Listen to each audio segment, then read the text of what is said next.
Welcome to the Marriage Steps podcast, where reducing the divorce rate one marriage at a time is the goal, and following my 6 marriage steps is a path to help get us there. I'm your host, Dr. Wyatt Fisher, licensed psychologist and marriage counselor. If you enjoyed the episode today, please scroll down on your device and leave a review by clicking the stars. The more positive reviews I receive, the higher the podcast will appear in search results, so others can find it and receive tools for their marriage. Also, I am hosting a live podcast on Fridays from 4 to 5 Mountain Standard Time, where I take phone calls with any questions about marriage. So be sure to call me at 720-999-9538 Fridays from 4 to 5 Mountain Standard Time. That's 720-999-9538. Today I'm going to talk about the top 6 ways to fall back in love. For those of you who've worked with me in marriage counseling, you know this intervention I'm going to talk about, and it's called the love bucket.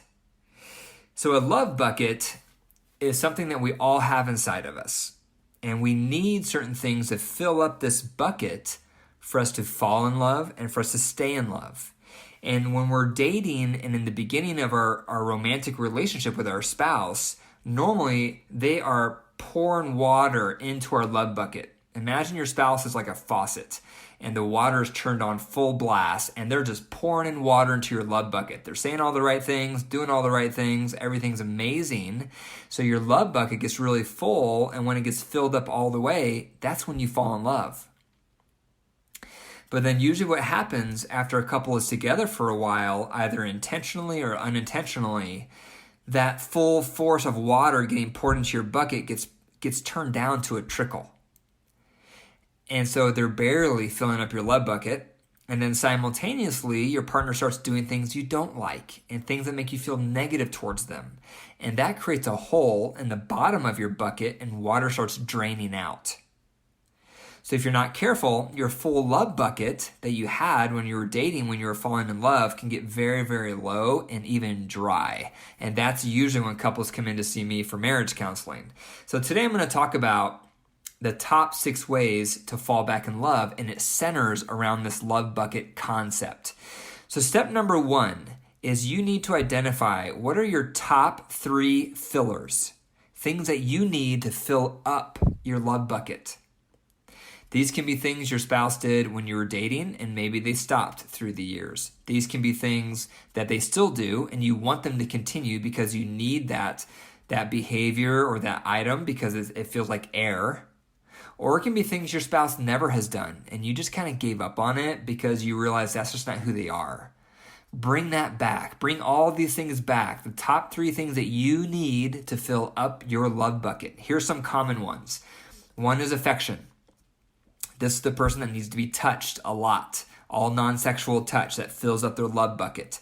Another thing for a lot of people is quality time. So when you make time for them and carve out time for them, this one-on-one quality time that fills up their love bucket. Other people need adoration. That's the person that wants to feel complimented and they want to hear why they're special to you and why you appreciate them. That's adoration. That fills their love bucket. Other people need emotional intimacy. That's the person that wants to share their inner world with you, what they're really thinking and feeling, and they want to find out what you're really thinking and feeling. They need emotional intimacy to fill up their love bucket. Other people, it's sex. So any type of sexual contact that fills up their love bucket. Other people, it's recreation. So when they're in motion together with you, they feel really into you. That fills up their love bucket. Other people's thoughtful gestures. So when you do acts of kindness and you're thoughtful and you do something thoughtful for them, that fills up their love bucket. Other people, it's support my interests. And that's the person that wants to feel like you're tracking their life, you're asking them questions, you're supporting their interest, you're making sure what's important to them happens. That's support my interest. Some people need that to fill up their love bucket. Another common one is physical attraction. This is the person that wants to feel like their spouse is attractive. And so when their spouse dresses a certain way or when their spouse takes care of themselves, that fills up the person's love bucket. And that can go both ways. I've seen women have that need for their husband, and I've also seen husbands have that need for their wife. So it can go both directions. So those are some common ones. So you can start thinking about what are your top 3. So affection, quality time, adoration, emotional intimacy, sex, recreation, thoughtful gestures, support my interests, and physical attraction. Those are some common ones.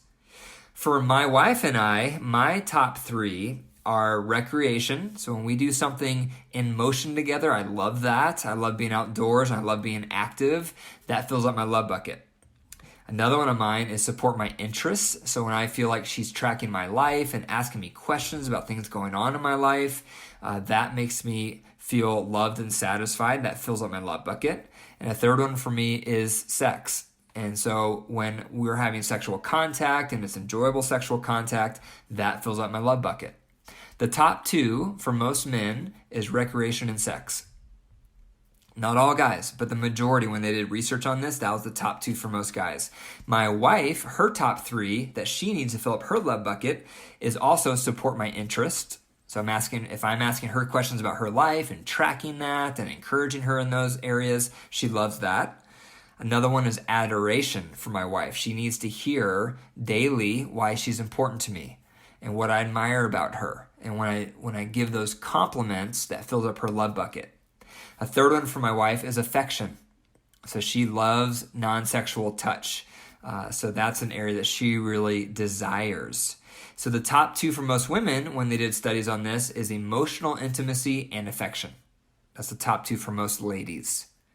So what are yours? That's step number 1, is to find out what are your top 3 things that you need to feel loved and satisfied in a committed romantic relationship. It's different for each one of us. But spend some time reflecting on this. And it takes a while to really hone your list. You may think you know what it is. But tonight and tomorrow and next week and next month, your list may change. And that's expected because it takes a while to put words to what do I really desire? What do I need to feel satisfied? Step 2 is to reflect on where do those items come from for you. So your top 3 fillers that you need, where do those come from? For example, in my life, one reason that I need support my interest, that's on my list. One reason that's on my list is because growing up, that's one way I was loved. So my mom got in the habit of taking me out for blueberry muffins. We'd go out for blueberry muffins like every 2 weeks or every 3 weeks. I don't remember the interval, but it happened often enough where it's in my memory. And she would ask me lots of questions. Hey, how's it going with that friend? And what's going on for you at school in this class? And how are you doing with that sport? And she would just ask me lots of questions. And that, in my mind as a young boy and then an adolescent growing up, that equated to love for me because I felt like she cared because she asked a lot of questions. And so that's the origins for me as an adult now, an adult man, that I want my wife to ask me a lot of questions because that's how I was used to getting loved. That's one of the ways.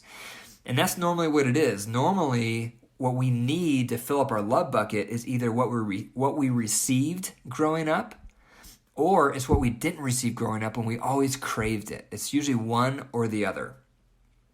So the reason it's important to reflect on the origins and the root of where your needs come from, your top 3 fillers, is not only is it helpful for you, but it increases motivation for your partner to want to meet those needs.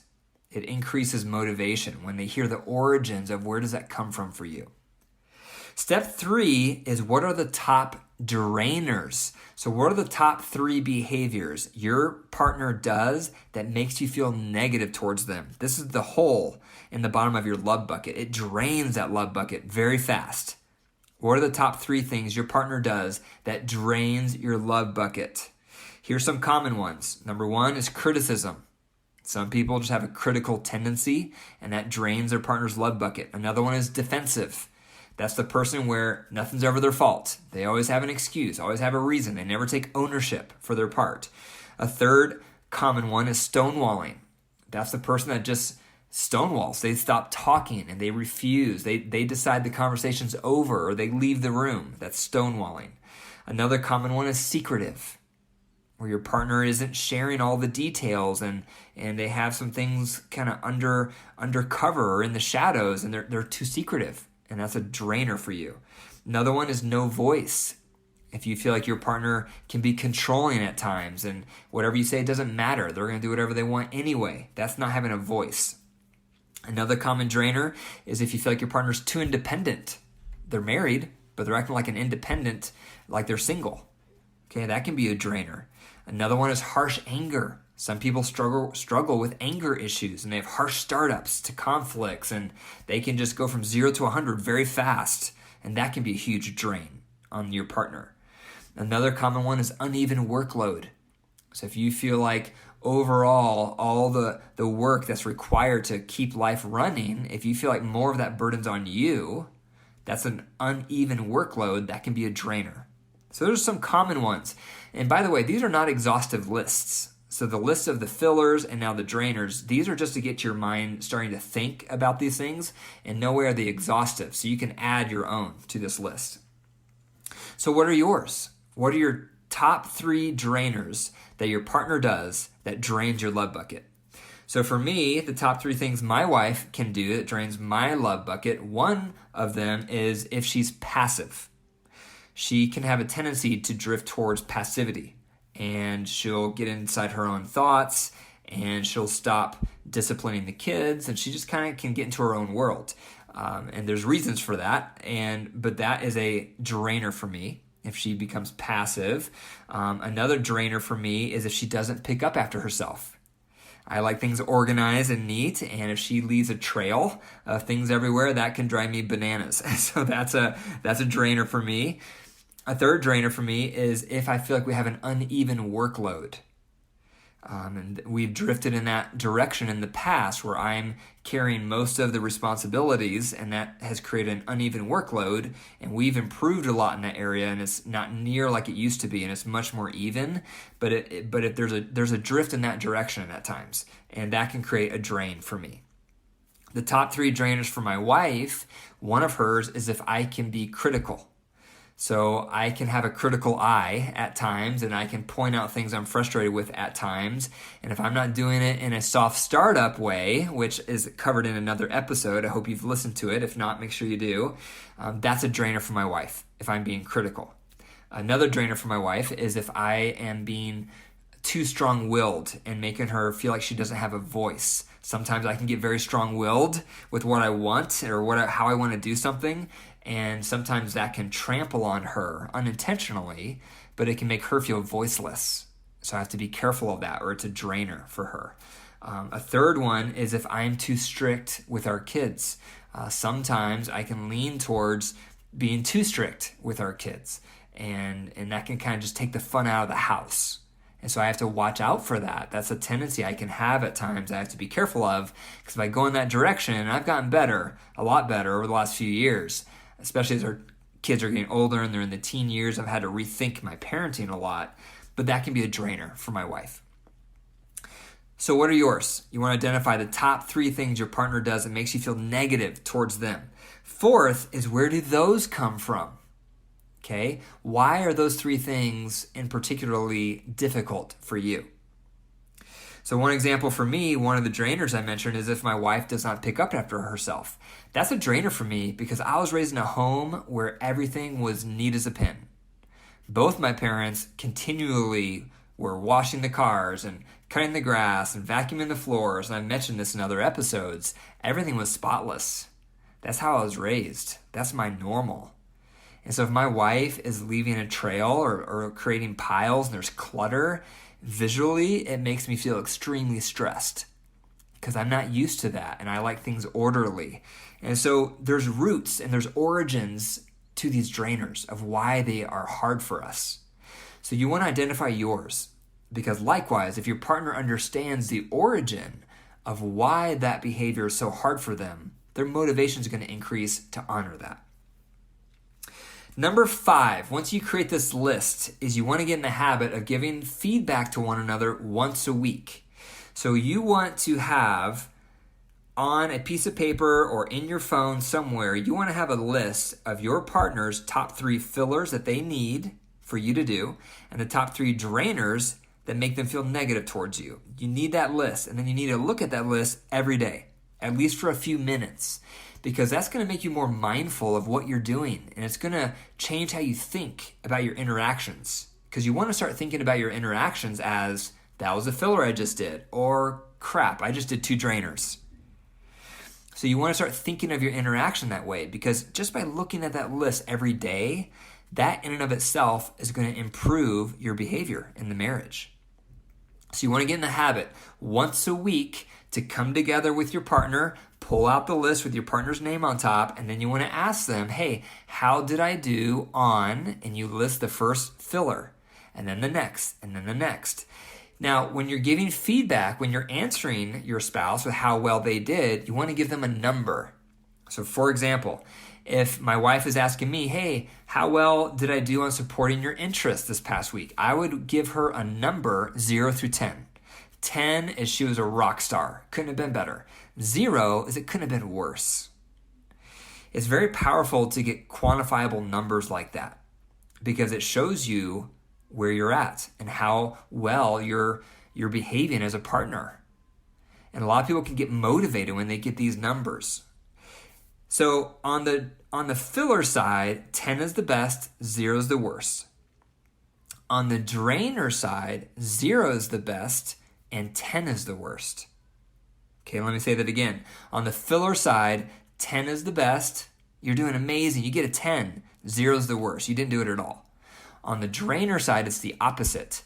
10 is the worst, because 10 means they did that drainer a lot, and 0 is the best. So you're striving for 8 to 10s on the fillers, you're striving for 0 to 2s on the drainers. So once a week, ask your partner for feedback on each item, and you want to get a number, so you can see where you're doing better, where you're stuck, where you need feedback, etc. And that leads me to point number 6. Point number 6 is, when you're getting this feedback on a weekly basis, you need to have the heart of a student. Some people make the mistake of arguing about the numbers. So for example, if my wife asks me, hey, how'd I do on supporting your interests? And I say, this past week, I would say maybe a 6, 10 being the best. And if she starts to argue with that number and says, what, I should have gotten an 8 because I did this and this and this, that's often futile, because it doesn't matter how well she thinks she did. What matters is my experience of her, and vice versa. So if I'm asking for feedback on how much I gave her adoration, and she thinks she gives me a 2 and I think I deserve a 7, it doesn't matter what I think, because obviously I'm not looking at it correctly. I'm not understanding what she's looking for yet. I need to learn what she's craving more.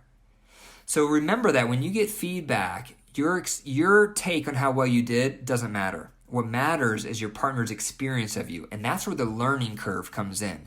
It's going to take time for you to find out how your partner is defining these words and what they're looking for on each of these categories. It takes time. I would say if you buy into this process, it takes at least 6 to 8 weeks on average before the drainer numbers go down to 0 to 2 and the fillers go up to 8 to 10. It takes a good 6 to 8 weeks, because you're going to create new normals, and you're learning what you need and you're learning what your partner needs simultaneously. So step number 6, again, is to have the heart of a student when you're getting feedback. So some questions to ask as a heart of a student is, help me understand what you're looking for.